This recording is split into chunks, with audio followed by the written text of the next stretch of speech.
quantum computers aren't ready for prime time. No surgeon knows exactly how much time they're going to spend in a theater. When you're dealing with a quantum technology person, when we say classical, we just mean every other type of computer that's out there. Quantum computers, for the most part, most of them, there's one exception, require ridiculously cold temperatures. Help me bringing in Ron Schreiner. Ron, how are you doing? I'm doing well, Ward. How are you?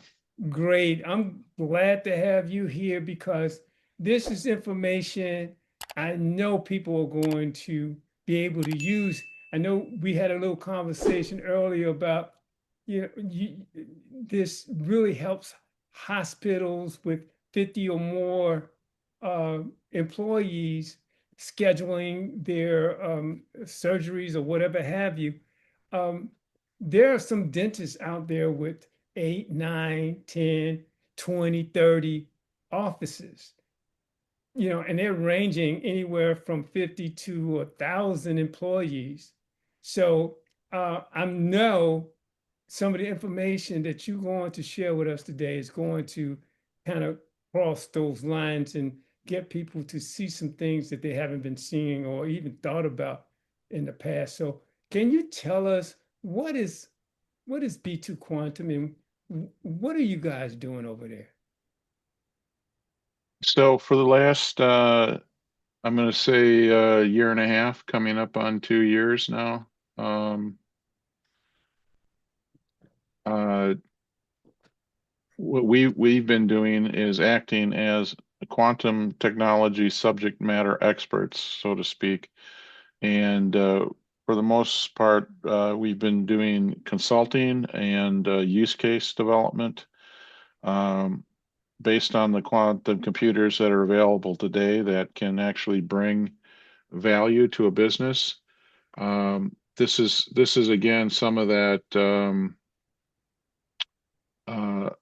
issues with some of the hype in the media where you might hear people say, well, quantum computers aren't ready for prime time. What they don't understand or what you have to be aware of is there are a number of different types of quantum computers. The one particular one we've been working with is actually something called a quantum annealer. And this particular machine is really good at solving optimization problems.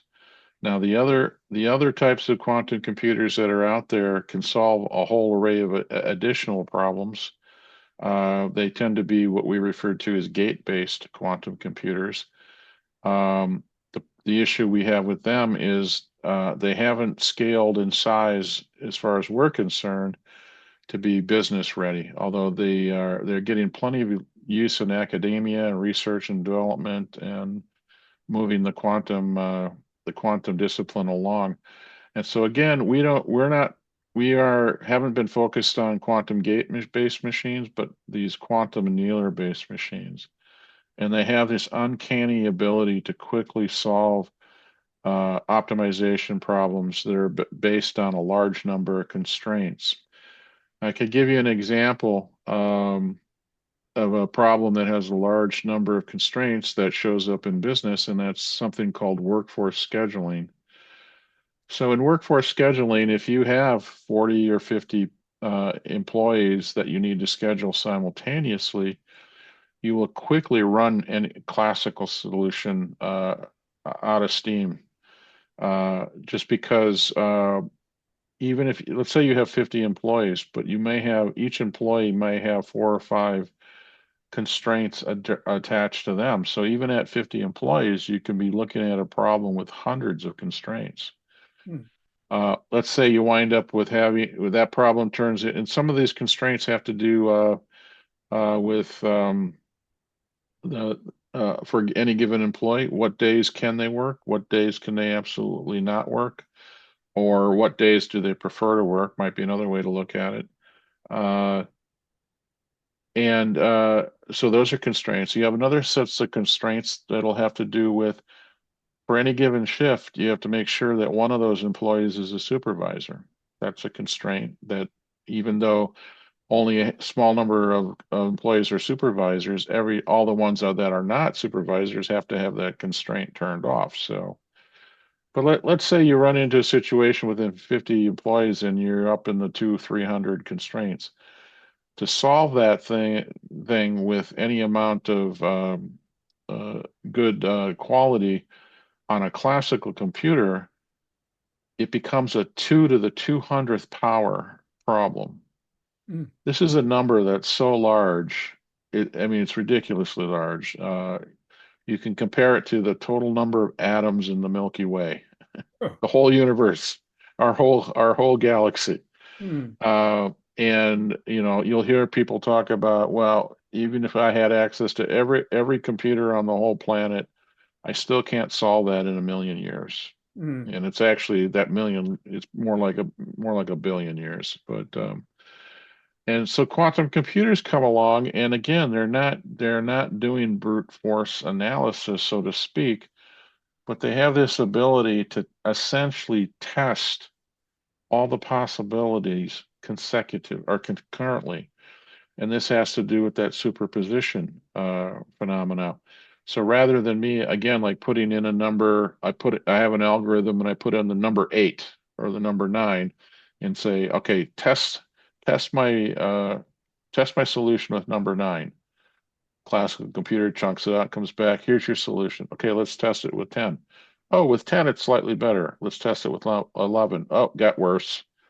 So you basically are doing a brute force analysis of the problem space, and it falls apart. Again, you get over 50 employees, and each employee's got 4 constraints attached to them. That's 200 constraints you got to deal with. The best thing you do with classical computers is give them 12 hours and let them guess, and they just return the best guess. A quantum computer, we've demonstrated in one case with 80 employees with I think it was still around 4 constraints per employee, got us a solution in 15 seconds.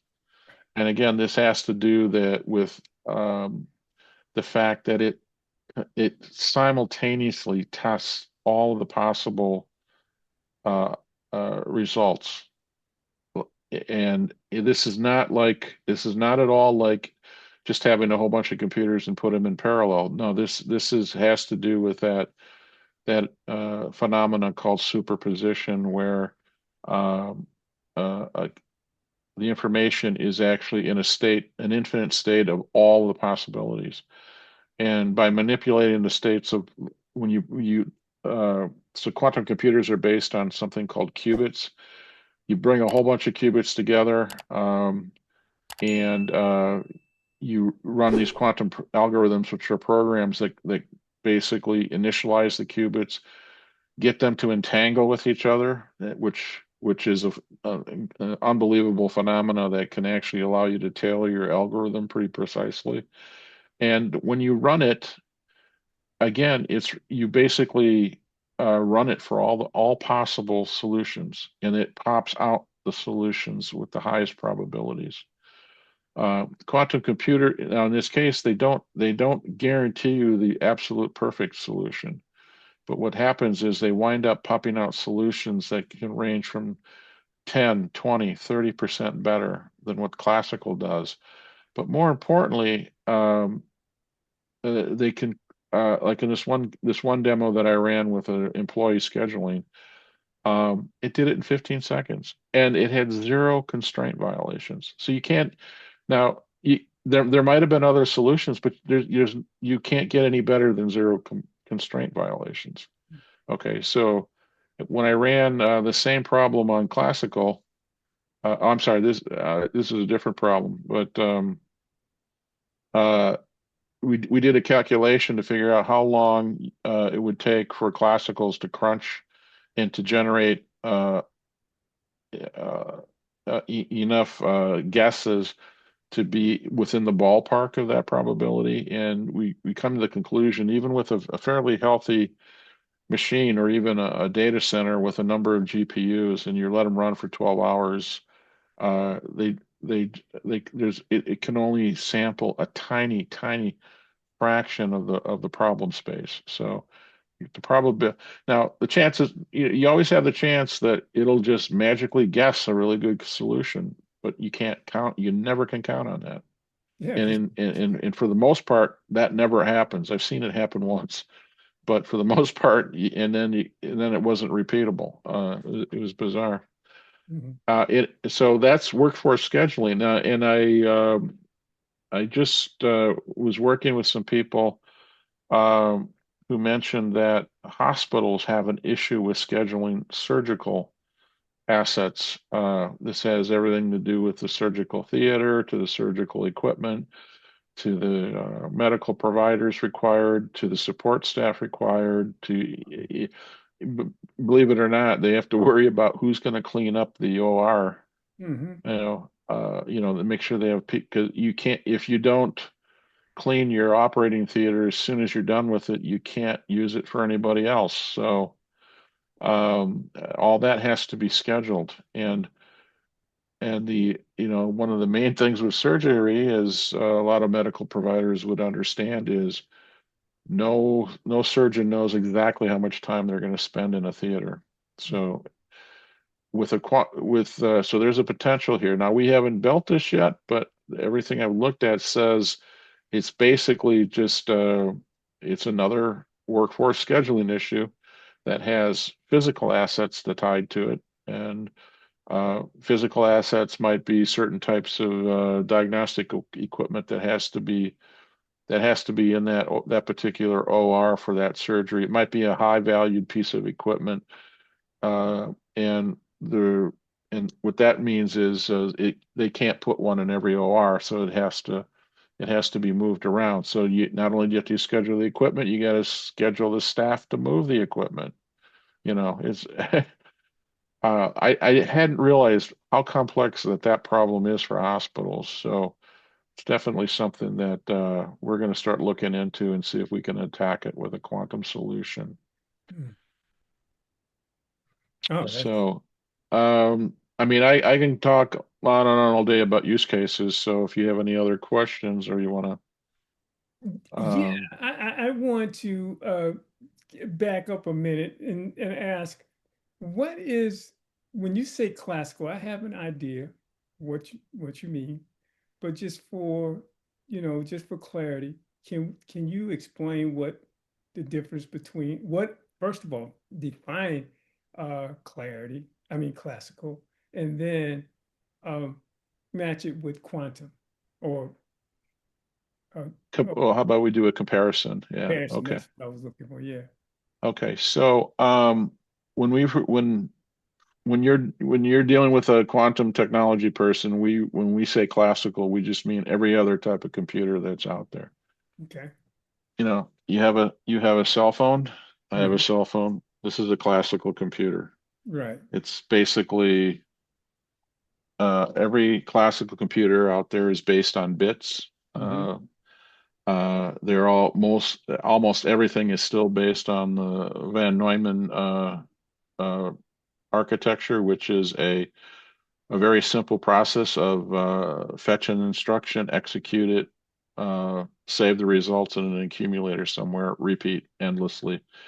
Um, every classical computer out there is just uses that same principle. It's just at what level of amplification. Okay.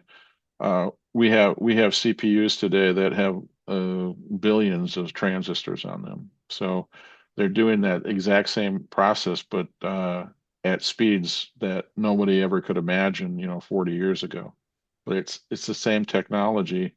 It's just amplified, replicated, parallelized, but it's basically the same technology. Issue they're running into with classical computers is the limit seems to be we have made the microelectronics, the silicon technology is as small as it's going to get. I think if you go smaller, you actually start diving into the quantum realm where things don't work like you expect them to. So quantum computers are coming along at the exact right time. Quantum computers, if you were to compare them to classical, they're kind of like in the vacuum tube stage. For those of you who are old enough to know what vacuum tubes were, that's what our TVs used to run on. The first computers, electronic computers ever built, ran on vacuum tubes. Um, and although quantum computing and the hardware technology is moving forward at a ridiculously fast rate, to some extent that statement is still true. We're still at that stage. Um, we have the benefit of all that history of classical to make us realize that as the hardware comes up to speed, so does the software. So the software has actually been doing a much better job Mm. at keeping pace with the hardware. Um, and a lot of that is actually due to because we leverage classical computers to write. You still use a classical computer to write a quantum program. Okay. And all the solutions that I can talk about actually use what are called hybrid systems. There's the classical computers handle all of the day-to-day stuff like moving jobs around, networking, communications, and then when it comes time for the quantum part to run, the classical computer will build the quantum program, submit it to the quantum machine, and then retrieve the results. And then it's a classical computer that returns the results to you, makes it look pretty, displays it nicely, and stuff like that. So that's what's meant by classical. So we'll do a little bit of a comparison here. Right. Um, Again, as I think I mentioned, classical machines are based on qubits. Um, classical machines are based on bits. It's A bit can be a one or a zero. Never shall it be anywhere in between. It's always a one, it's always a zero. There's only four things you can do to a bit. One is to set it to a zero, force it to a zero. Second one is to force it to a one. The third thing you can do to a bit is toggle it. So whatever it was, you just flip it. It's called the NOT operation. The fourth thing you can do to bit is read it, which interestingly enough, reading a bit is completely indistinguishable from just leaving it alone, which is like a do nothing operation. mm, So whether you read it or not, the bit doesn't care. You did nothing to it except get its value. If I set a bit to a one, it'll stay there till the end of time as long as I power the circuit that's hosting it. It'll never go away. On the quantum side, we have things called qubits. Qubits can also be a zero or a one, but can also be anywhere in between a zero or one. And in fact, you can think of a qubit as being, when you put it into a superposition, as being a value that's an infinite number of values anywhere between zero and one. And this is, again, that power of being able to solve um, uh, all of the possibilities uh, simultaneously. So if I have an algorithm that only needs one qubit, I put it into superposition, it solves it for both all the flavors of that qubit simultaneously. Okay, so that's not very impressive. But now if I link that qubit to 30 or more, now I start getting into the realm where I can start solving problems where instead of walking through uh, uh, like a trillion operations, you basically do one quantum algorithm, and over a period of 15 seconds or so, you can get an answer. So the qubits, again, respond to a number of different quantum phenomena. I mentioned superposition, I mentioned entanglement. There's also this other really interesting one called tunneling. And this has to do with qubits have this bizarre thing, which I'm not sure anybody understands it, but it seems to have this, and the tunneling comes from the fact that it seems to have this, when you look at plots of how the performance of a qubit kind of looks like this mountain peak. And there's this one operation that has this effect of like tunneling right from one point on the curve immediately over to the other point, and it looks like you actually tunneled through a mountain. So that's where the word came from. Doesn't mean actual tunneling. It's just, and what this means is qubits have this really cool ability to very quickly find their lowest energy state. So when you can formulate a business problem such that it's based on finding the lowest energy state of a system, you can solve it with a quantum computer. It's uh, again, some of this stuff is hard to get your brain wrapped around, but again, that does not work like a classical computer at all. Classical computers use binary logic in physical circuits and gates and wires, and uh, whatever circuit you build, it runs continuously. Again, it will as long as you're able to apply power to that circuit, it'll continuously map its inputs to its outputs. You change an input, it might change an output, it might not, or it might change a different output, but it'll do it continuously. A quantum computer is a sequence of events that are based on what are things that are called quantum gates. And unfortunately, the term gate here is really a poor choice of words. It's just what they came up with, because they're not like digital gates at all. But what they are is they are events that are based on radiation pulses. And in most cases, these are microwave or laser pulses. These are things that you do to the qubit to get it to change its state or manipulate its state, or to get two qubits to talk to each other and become entangled. Um, these they you formulate these events in what are called quantum circuits. Circuits is another poor term here. It's just a term they came up with. I think when you're looking at a quantum program, it kind of looks, people thought it looked like a circuit, but in reality, it looks more like sheet music, and it plays left to right, just like a tune on a player piano. And it only, when you trigger it, it only plays it once, and then it's done. That program's done. It does it. If you want to run that program again, you have to reload the quantum computer to run that program again, and you run it once. It's called a shot. Um, uh, again, this is substantially different than what a classical machine does. And the other thing with qubits is if I set a qubit to a one, it's only going to stay in that energy state for a no, you know, for a certain period of time, which is called its coherence. After its coherence time elapses, that qubit will collapse into an unknown state. So uh, most of the hardware technology that's happened in the last couple of decades is to build quantum computers that have longer and longer coherence times. The longer the coherence time is, the more, the longer you can use that particular qubit to get some work done. Um, and this is also comes back to where quantum computers are slower. They're not as fast as classical, but they're getting to the point where they're starting to catch up. So their coherence times are coming above milliseconds, which doesn't seem like a lot of time, but these operations can happen at speeds much faster than a millisecond. But after, let's say, 10 milliseconds, you got to get your whole algorithm done in 10 milliseconds, and that doesn't seem like a lot of time, but uh, the quantum phenomena fills in these gaps for you and gets the job done. Um, the other thing about uh, let's go back to classical machines. All classical machines are completely deterministic. Remember, I talked about if you build a circuit and you power it, it'll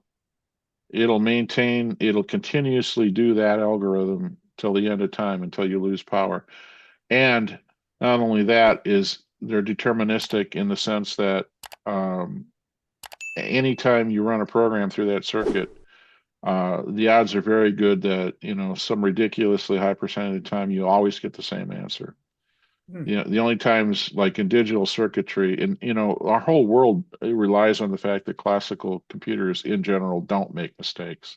They Hmm. don't generate errors, although they do. You'll hear people refer to it. Well, it must have been a random stray solar particle. So something knocked the bit off. It's incredibly rare, but it's not that it doesn't happen. But again, on any given day, you run the same program through the same circuit, you're going to get exactly the same result. That's why they refer to them as a deterministic. Quantum circuits, on the other hand, are probabilistic. They don't give you the exact answer. They give you an answer with a high degree of probability that it's correct. This is another concept in quantum that's hard for people to get their minds wrapped around. It's like, what do you mean it doesn't give you the exact answer? Well, you keep running the quantum circuit until you get a probability that's usable. You get above 98%, good enough, you can use it. You still manage to solve this problem in less time because of the way the quantum computer works. Even if I have to run that quantum algorithm 100 times, you're still talking about the whole thing only taking 15 total seconds for a lot of the things that we've done. May I So, know? and the other thing is you don't always get the same. I can run the same program over and over. I don't always get the same answer. So, go ahead. No, I was just thinking, you were talking about uh, how classical computers um, they're deterministic, and that quantum computers, I mean, more probable, they give you more probability than uh, the average or the typical classical computer. But then you also say that with the quantum comes not just one probability, but several with 30, Yes. 20 to 30% more accuracy than classical. Did you say that? Um, so whenever you're looking at a problem, you have to decide what level of probability will be your threshold. Okay. Mm-hmm. So if a classical computer got lucky, like on a really tough problem and guessed at a solution Mm-hmm. that was perfect, it's gonna outperform the quantum computer. But the probability of it doing that is incredibly low. This is a different probability because this has to do with the classical computer. When you do all the calculations and you get a problem that's a 2 to the 200th power problem, and you look at how many actual solutions it can test in 12 hours, it's a tiny, tiny, tiny percentage. Because of that tiny percentage, it's like the probability of it finding a high quality solution is really crap. I mean, it's like way less than 1%. Hmm. So you're on the opposite ends of the scale. And the quantum computer, again, using these quantum phenomena, it's like they have this ability to just kind of shake out the answer in a short period of time. Exactly how this happens is it involves some deep understanding of mathematics, um, especially when you start learning how to program these things. You're using the mathematics and you're using simulators, but when you actually go to the real hardware, the real hardware, like in the case of what we use, which is a quantum annealer, and that can support 5,000 constraints. So that's a 2 to the 5,000 problem it can handle. Mm. Um, it just the shakes out the patterns with the highest probabilities of being the highest quality solutions. You can run, and then the thing is once you get up to about 98%, uh, there's not much point in pushing it harder because you're going to do a lot of extra work just to get a few micro points of percentage. And again, that's why when you start out, you want to set your threshold at, what level of accuracy are you going to accept? If you get something over 98%, odds are that pushing the quantum computer for another couple of minutes even aren't going to improve it that much better. So most people just say, we're going to take that. And when they compare it to what a classical machine can do, it could be anywhere from 10% better up to 100% better Oh my in goodness. quality. It all depends on the problem. You can't, and they can't guarantee those things for every problem. But Right. last thing I'll say about classical computers in comparison, as we know, classical computers are all over the place. I showed you my cell phone. I know you have a cell phone. They're everywhere. They operate at room temperature. They don't, they will work in all sorts of environments. You can take your cell phone down to Antarctica and it'll probably work okay, even though it might be minus 40 degrees down there. You can build a computing module, stick it in a little box, and bolt it to the inside of an Abrams tank and use it for a firing control computer. Hmm. Very harsh environment because it gets very warm in certain areas. So broad range of environments, and you don't need a whole lot. In fact, the main issue with classical computers is removing the heat, okay, which is a little bit bizarre. Quantum computers, for the most part, most of them, there's one exception, require ridiculously cold temperatures for them to operate. By ridiculous, I'm referring to what the scientists refer to as absolute zero. And I know a lot of people in business don't know what that really is like, but it's basically minus 459 degrees and change. Oh. Minus 459 degrees. Mhm. The coldest temperature that I've ever experienced was minus 25 degrees up in Minnesota one day. Minus 25 degrees Fahrenheit, but these things have to operate at minus 459 degrees and some change. Uh, it's stupid cold. I mean, in fact, people say it's the coldest when you chill something here on Earth to that cold temperature, it becomes the coldest thing or the coldest uh, square inch known to the human race because it's cold, way colder than outer space. Way, even interstellar space. It's stupid cold and it requires a massive amount of support apparatus to get to. You can't go out and buy a refrigerator that'll give you minus 459 degrees. You got to buy multi-stage refrigeration systems where one refrigerator brings you down to minus 40, next one brings you down another couple hundred degrees, and the final one. And then there's some other techniques to do the last couple of degrees. But this is why you're not going to ever, we can hold a classical computer in our hand. We call it cell phones. We're not going to see quantum computers even on our desktop anytime soon. However, I was out in Boston last year and I did visit a neutral atom machine, which I thought I might be able to fit in my basement one day. Might take up most of the basement, and I'd have to get a GoFundMe going to pay for the electricity, but that's where that's at. So. Mm. So that's basically quantum or classical versus quantum differences both on a hardware level and a little bit on the operational level. So your quantum machines got to be near you. It can't be like you can't operate it remotely. No, they're all quantum machines that we use are in the cloud because they're often some specially built building that can house these apparatuses with all of the I mean it takes not only I talked about the refrigeration equipment, but there's also most quantum computers have banks and banks of equipment to do the microwave generation to generate the little tiny pulses that you fire at your qubits to get them to change state.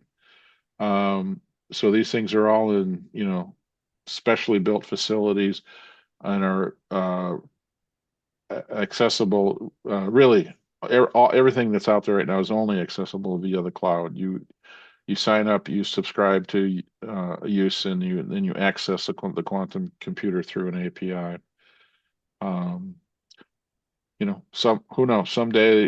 I don't know how far out in the future it'll be before they get small enough where you could put one on your desktop. But I'm not going to hold my breath on that one. So. Yeah, yeah, yeah. So, can you give us like a layman's example of what a office of maybe 100 employees could do with quantum computing versus classical? Well, again, like if you're talking about scheduling, you think of those 100 employees, you think about what they're doing. You've got, uh, you know, those 100 employees might have to be working at multiple locations, that you're gonna, part of the problem is you have to define what the shifts are. Like for what are the clusters of employees? Like one of the things we looked at for while doing consulting for a big pharma, we were looking at the thing that we had to get them educated on is like, no, you're not going to use this to schedule one pharmacy, for example. Even though a lot of pharmacies are kind of going downhill these days, but they still have a good amount of people on the roster. Okay. Some pharmacies that are open 24/7 means they have 3 shifts a day they got to fill, 365 a year, right? They might have 50 people on the roster, but they only schedule, um, I don't know, 6 to 12 people at a time. So that's not really the same problem. But what's happening with this industry and other industries is what they're trying to do to save cost is to share, load share. Like a pharmacy, for example, has to have a pharmacist on staff. One of those people on for any given time slot has to be a pharmacist, right? Well, what some people are trying to do is they're trying to spread that one highly trained, high value employee, spread them around to 10 pharmacies and use other technologies. But now what the problem with that is, now you've got to do the scheduling. You're not doing the scheduling for just one location. You got to do the scheduling for 10 or more simultaneously. Now you are scheduling 50 to 100 people at a time. Um, so and this sort of technique, or this sort of problem, shows up anywhere, uh, in manufacturing, for example. We already talked about scheduling surgical assets. This is the latest thing that I've been turned on to. But then, as you start looking into businesses, uh, there's scheduling problems all over the place. Um, How about if you want, insurance costs, insurance payments, and things of that nature? uh, So I know you got some background in that. So I just guess, yeah, I'm essentially an expert in electronic medical claims. I have been looking for a while. The main problems with medical claims are the medical payers. It's not the technology. okay, Um, it's the issue of them generating so many ridiculous rules that it isn't an optimization problem per se. okay, But there are some hints here and there about certain things. Again, getting back to the medical, there are things, there are procedures that a patient can do, but that are covered by their insurance, but they're referred to as annual procedures. So the insurance will only cover them once a year. So there could be some things going on with quantum optimization there to make sure that not necessarily the payer, but the medical facility makes sure that uh, when they schedule a patient for those particular types of procedure, they're being scheduled optimally so they don't get rejected. Because if you great point. submit a claim and it's one day early, they're going to kick it back and say Right, we're not going to pay you. So right. yeah. Some other sort of use cases that might show up in medicine. Uh, there's a whole area in computer science called graph problems, and these things, most of the graph problems that I looked at map very nicely onto the quantum annealer we use, and we've had really good success with quantum solutions. And some of these have to do with, like in the case of a hospital, um, everywhere you go, there's a push to move to electric vehicles. Yeah. Okay. I don't know if that's ever going to happen for like ambulances, Hmm. but Sooner or later, we're going to run out of fuel. We're going to run out of gas. The planet's going to run out of gas. So one of the studies we did was for it's not ambulances, but it was for a electric delivery fleet. And the main thing is how do you improve the performance of an electric delivery fleet? Well, one thing you could do is instead of only allowing your electric delivery vehicles recharge at the home base, you put recharge stations out in its district. Okay. So the optimization problem becomes where's the best place to put those? And those tend to be expensive. So one approach is just to put them everywhere. Don't worry about the cost. Well, you can't do that. Yeah. So if you're going to realize, well, I've only got money for 10 Hmm. and I've got a fleet of 100 or maybe even more than 100. And I know I have some data on where these things go. Where do they go most often? So I could build an optimization test or task that, based on all the known possible sites that you have, uh, let's say, and you might realize that I've got 50 sites that I could use.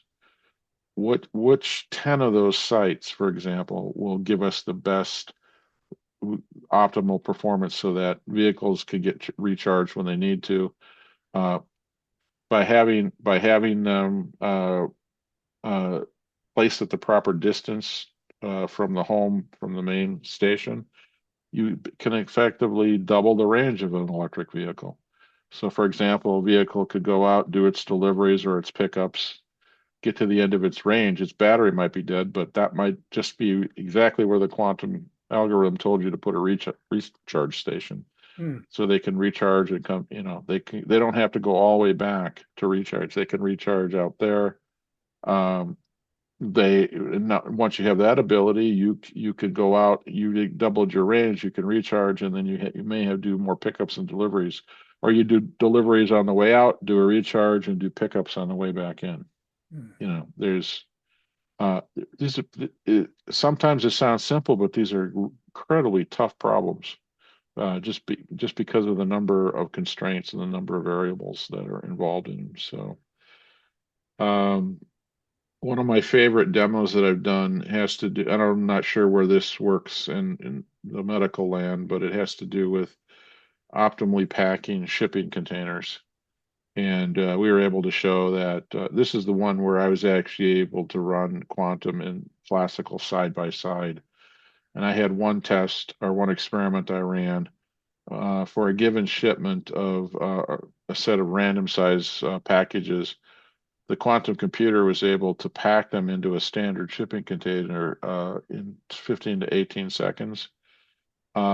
And I ran the classical guys for 50 minutes and it couldn't come up with a single solution. Now, the reason classical totally failed here is because we have a hard constraint. It's only one hard constraint, but you can't violate it, and that is all the packages have to fit in the container or it's not a solution. The classical machines could not find one solution to that problem after 50 minutes, and I think we had four machine or a virtual machine with four virtual GPUs attached to it. Hmm. And it didn't run just one classical algorithm, it ran five of the best known ones for that type of problem. Hmm. So in that case, if you were a shipping company, you just have to deal with the fact that you're going to need two containers to ship that. Whereas if you solved it with a classical in say 15 seconds, that container's out the door. One container, you just save the cost, the entire cost of a whole container for that shipment. And there's other numerous things like that pop up in business, having to do with storage allocation. Again, this might show up in hospitals. Things like blood banks. What's the optimal way to store perishable items? That sort of thing. We actually did uh, we did research on a thing again for this was kind of related to this. It was based on um, a particular type of, or it was based on pharmaceuticals that needed to be refrigerated. So, like you go to the pharmacy, not all the pharmaceuticals, most of them are just sitting on the shelf, they're pills and whatnot. But there is a range of pharmaceuticals that have to be kept refrigerated, and the pharmacies don't want to. They don't go down to Best Buy to get a refrigerator for this. Right. They got to have one that's got all sorts of capabilities. So the research we did on that, it was to see if there was a way to use a quantum computer to optimize the storage location. Now, these things tend to be a little bit bigger than a upright refrigerator. So we were able to, uh, based on a whole bunch of constraints like the size and the packaging of a particular pharmaceutical, the temperature range it had to be kept at, because these things have different zones where they had different temperatures. They have this thing called the run rate, which was unique to this industry. I call it, we normally you'd call this the turn rate. They called it the run rate. So uh, how long would you expect any particular item to be in that refrigerator? Um, and um, so you kind of have you can the default thing is to treat that refrigerator as what people call a physical uh FIFO, yeah, first in or FILO, First first out. in, last out, Yeah. yeah, type of thing. Right. So that nothing stays in there, nothing expires while it's in the refrigerator. Okay, well it seems simple, but again, there were some very subtle things that popped up in there, and it's like, and it had to do a lot more with the size of the packaging used for that particular pharmaceutical stuff like that.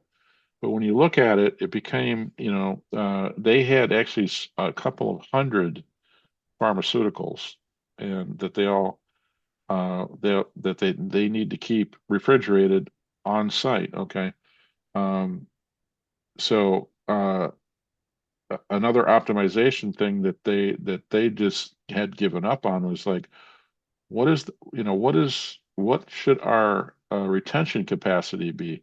So for any given pharmaceutical, what's our minimum and our maximum storage uh, inventory counts to be? It's like for some of them that have low run times, I think they refer to it. You might only need four of those in that refrigerator, because if you keep too many and you don't use them, they expire. There's a cost waste. But so you had these constraints, and the constraints on the runtime had nothing to do with the size of the packaging. Mhm. But the size of the packaging was actually the number one of the problems on retrieval. So people going in to retrieve something out of one of these refrigerators, if they had to move stuff, stuff, and if they had to move stuff around a lot to get to the thing, it's a lot of wasted time. So a big deal was knowing what zones and how far from the front door they should be Oh, were wow. all things that were possibilities to be optimized. So Wow. crazy stuff. And these are things that you might you're it's almost surprising when you look at the complexity of something that it's like, well, it's just a simple. Everybody has a refrigerator at home, right? Everybody manages a Yes. refrigerator. It's way more complicated than that. So Well, if you could, I'm thinking here now, dentists always, I mean, like, they're always looking at the best technology they can kind of get their hands on. And at the same time being cost effective when they do make these purchases. Then there's this other thing with their hiring practice. And the final thing, so out of these two things, out of these three areas, the third one would be retaining their employees, their key employees. Which would you think would be the likely application you'd use for quantum? well, so if you allow me, I'll talk about two of them. Okay. The first one would be, definitely there's lots of research on this, the employee scheduling issue.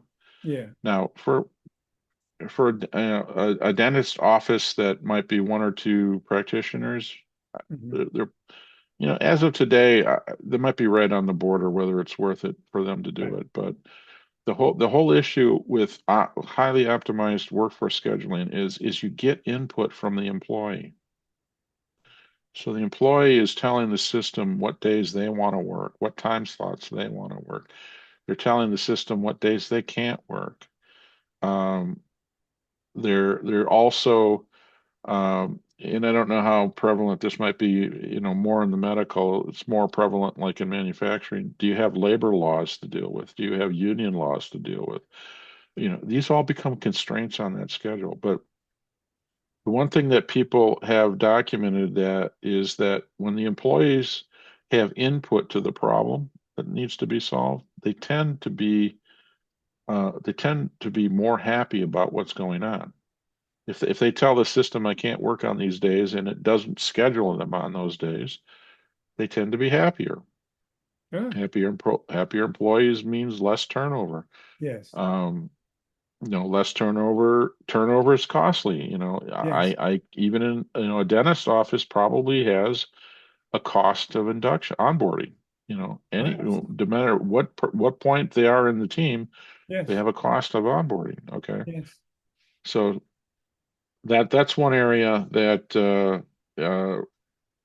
in that particular case, scheduling could go a long ways to helping the employees be happier about what they're doing, about what's going on, and happier employers also tend to be better workers. So I don't know if that would factor in here or not. Absolutely. Another thing that you brought up though was technology. So you spent a little bit on that. Um, So I mentioned that I've been involved with quantum technology, which is to learn about quantum hardware, learn about quantum algorithms. I've done quantum programming. I have also done research and development and have designed a quantum sensor. Mm. Okay. Quantum sensing is here. It happens. It's a phenomena that works. There's no two ways about it. The thing that is going on with quantum sensing is we need and part of what I had to do was it needs to be miniaturized. And I was tasked with building a handheld magnetic an optically detected magnetic resonance sensor, which is just a fancy name for a thing that could detect magnetic fields. But it was handheld, and potentially the technology of a quantum sensor is that it would be able to detect uh, magnetic fields that are a million times weaker than what the current technology is able of doing. So I'm fully convinced that these sensors are going to they're going to come rushing into the medical world. Now, for a dentist's office, I I imagine I know that there are dentist offices that have their own X-ray machines. They people they can take it, anytime you're doing The any major. X-rays and all of that. Yeah. Yeah. Now imagine, for example, the alternative to X-ray is to send them out to a hospital and get a full-blown uh, MRI done, which is way more precise, a lot more information, uh, takes a lot of time. Get you, we're back into that world of scheduling MRI machines, which is a high value asset, and scheduling people to run it and all that stuff.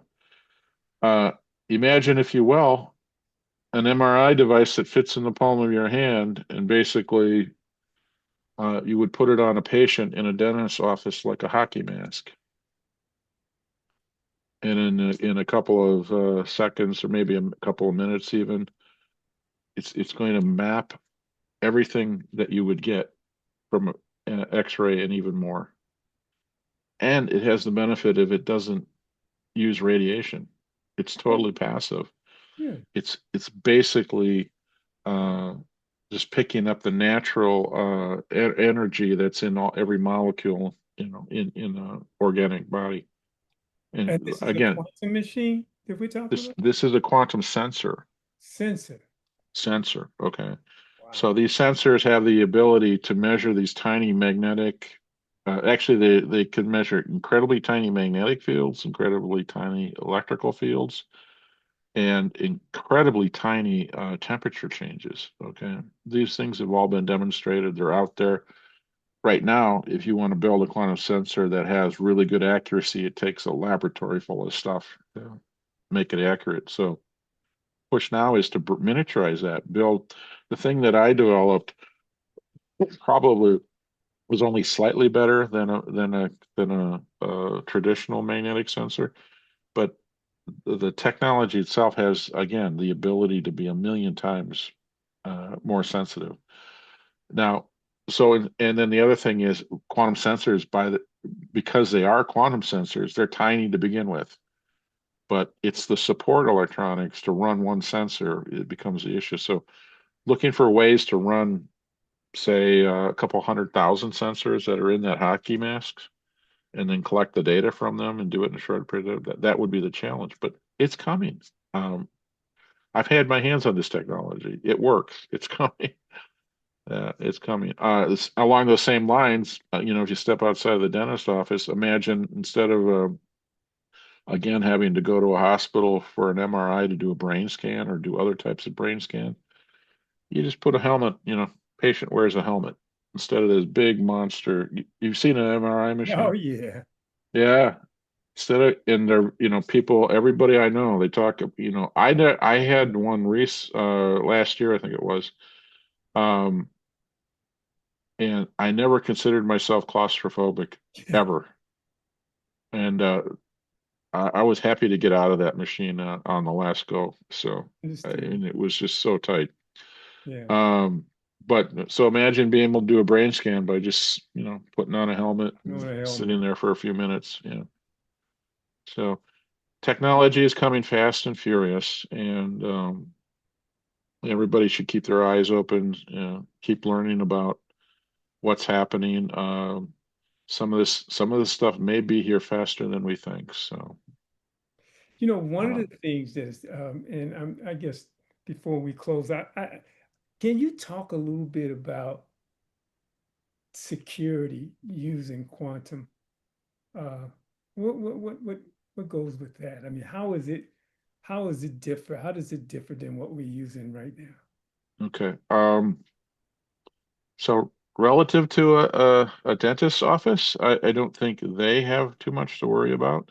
However, and the Everybody problem, has security issues. yeah, but not everybody has control over them. Okay. Yeah, So that's true.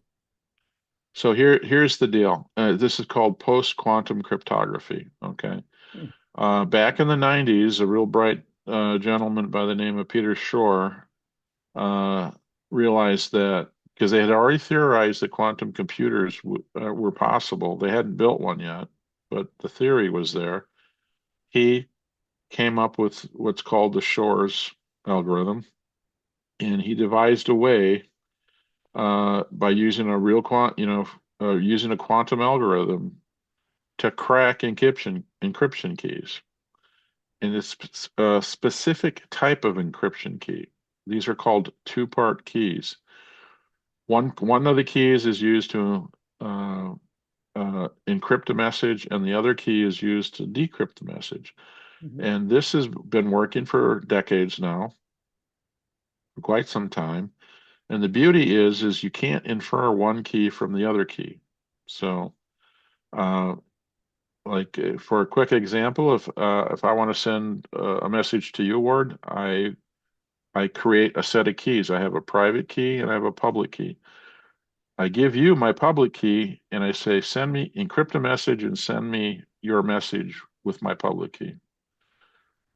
I don't care if someone intercepts that key, I don't care. All I can do is encrypt a message and send it to me. Okay. So I give it to you, you encrypt a message and you send it to me. I'm the only person that has the private key, so I'm the only one who can decrypt it. Okay. The deal with this is almost the entire internet works on this type of protocol, two-part keys. And the reason that the reason that the keys can't be inferred one from the other, because it's based on this mathematical belief that incredibly large prime numbers are ridiculously hard to factor. Break a big. When I say a giant prime number, I'm talking about a prime number with uh, several hundred characters in it. Wow. It's a huge number, or digits, like, Yeah. you know, huge. Again, a ridiculously huge number that nobody can comprehend. And so what you're trying to do is to break this really big prime number into the two smaller prime numbers that you're trying to break this really large number into the two prime numbers that were used to create it. And because they're prime numbers, the theory says that those are the only two prime numbers that could make that large number. Again, you go back to classical. The only way to do with classical is to brute force it. Don't have enough computational energy on the planet for the known expected life of the universe to solve that. Well, Shor comes along and realizes by twisting this problem around a little bit and using a quantum computer, you can solve very large key. You can factor a very large key into its prime components in a few hours, maybe even a few days or a few weeks, but not till the end of time. So that's going to put at risk pretty much everything that goes on the internet today. So Yeah. because almost everything uses two-part keys. So it's not all bad news. Okay, the good news is agencies all over the planet, including here in the United States, NIST, the National Institute for Standards and Technology, I think it is, has built directives to come up with new encryption programs that are quantum resilient. Oh. So there's that. Uh, some people misstate that as being quantum proof. There is no such thing. I always say quantum resilient because you never know. Some bright 11-year-old might crack that one day. Who knows? Um, but the other good news is as well, we why don't we just shift away from two-part keys? Well, the problem with shifting away with two-part keys is that whole business of sharing keys. I can share my public key with you because I don't care if someone intercepts it because it's no good to anybody but me because I have the private key. But if we go to a one-part key system, now I've got to, if I send you my encryption key, I got to be worried that nobody intercepts it in flight. Okay.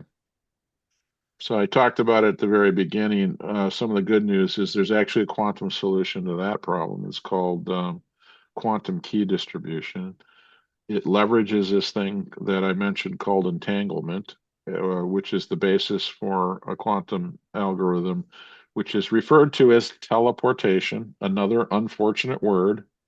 It's not like Star Trek. It's not like beam me down, beam me up, Scotty. It's just the name of this algorithm, and what it does is it allows you to move the state of a qubit from point A to point B in such a way that if somebody does intercept it, the only way that they can intercept it is by reading it, because a qubit's state will collapse once you measure it. It collapses, and it's no good anymore.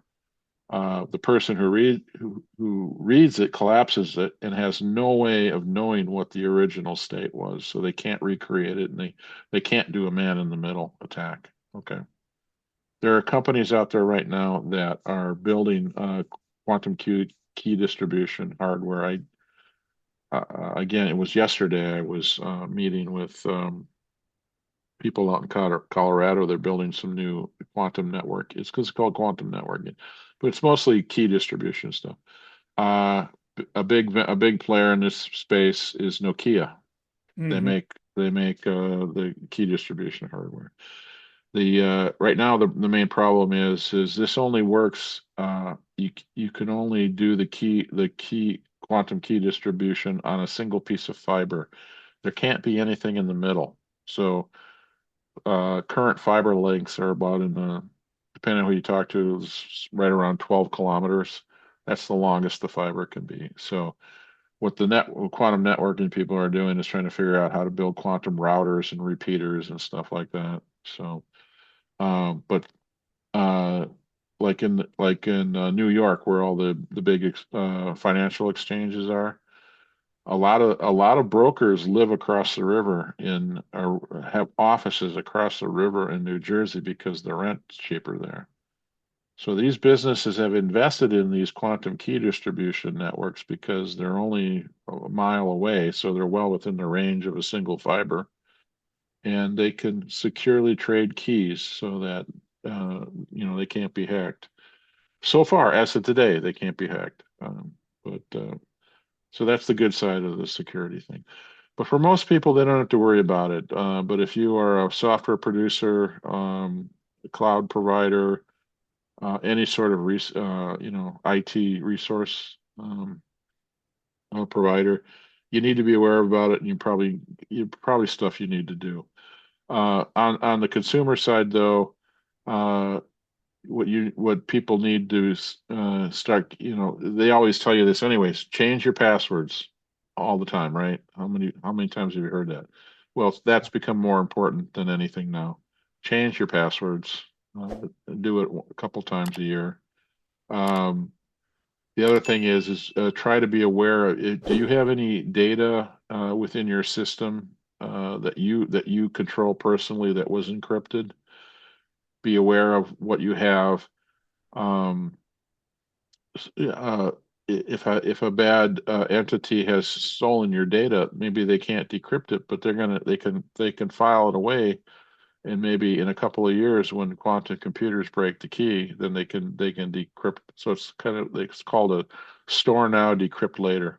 Oh my God. If you have most people don't have this, so it's not a concern. But if you have personal data that you encrypted yourself personally, make not only make copies of the encrypted thing, but make new encrypted copies. So you have to have some sort of pipeline to do that, and or at least re-encrypt any secure data that you're keeping track of. Uh, if anybody out there, and not a lot of people are into bitcoins or cryptocurrency, the main thing there is making sure you have offline digital wallets, things that aren't accessible by the internet.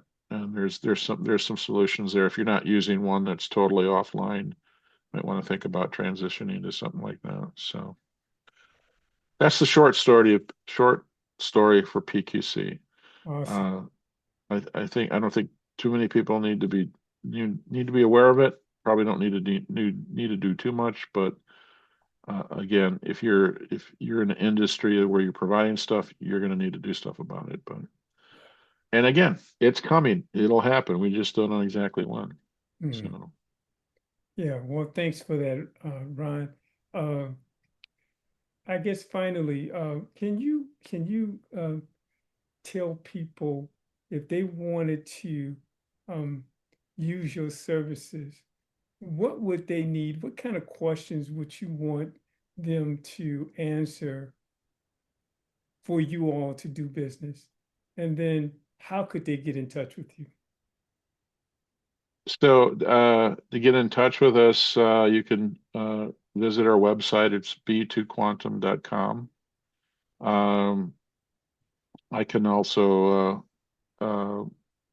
you can also put my email address on your posting when that time comes.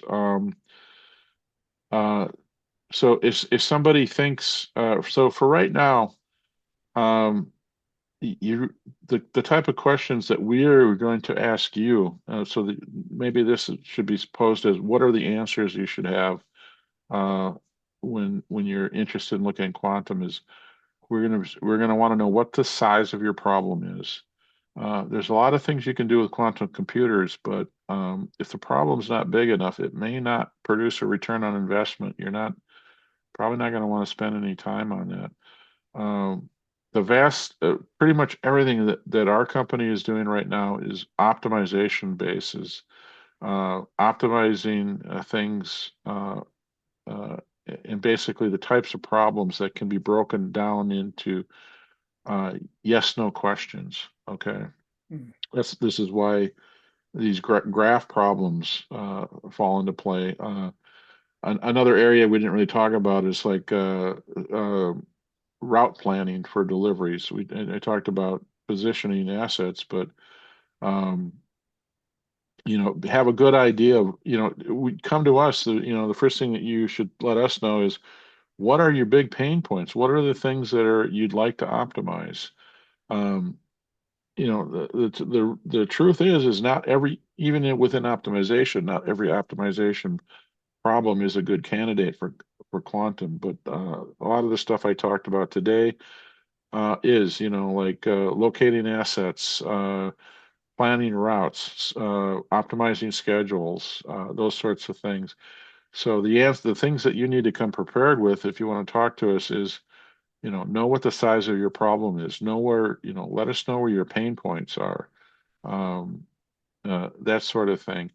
Um, the last thing you really need to worry about is exactly, do you need to learn anything about quantum computing? The answer is no, because it's just not worth it to you.